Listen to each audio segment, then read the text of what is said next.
John Knox, qui est né aux environs de 1510 et a quitté ce monde en 1572, était un prédicateur et réformateur écossais, considéré comme le fondateur de la dénomination presbytérienne.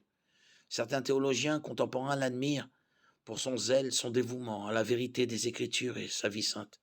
Pourtant, comme sa vie touchait à sa fin, cet homme de Dieu a reconnu ses luttes avec la nature pécheresse qu'il avait héritée d'Adam, Romains 5,12. Il a dit: Je sais combien est rude la bataille entre la chair et l'esprit, sous le poids de la lourde croix de l'affliction, contre laquelle il n'est aucune autre défense en ce monde que la mort à soi-même. Je connais les plaintes et murmures de la chair. Cette citation de Knox rappelle celle de l'apôtre Paul qui reconnaissait ouvertement sa lutte personnelle contre le péché. Nous savons en effet que la loi est spirituelle, mais moi je suis marqué par ma nature vendue au péché.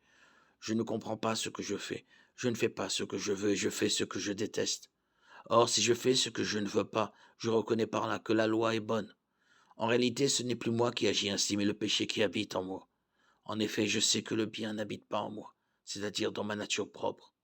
J'ai la volonté de faire le bien, mais je ne parviens pas à l'accomplir.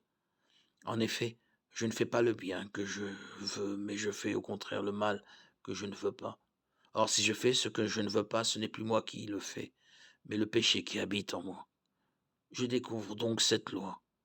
Alors que je veux faire le bien, c'est le mal qui est à ma portée. En effet, je prends plaisir à la loi de Dieu dans mon être intérieur, mais je constate qu'il y a dans mes membres une autre loi. Elle lutte contre la loi de mon intelligence et me rend prisonnier de la loi du péché qui est dans mes membres.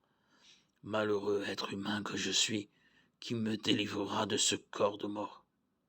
Romains 7, 14, 24.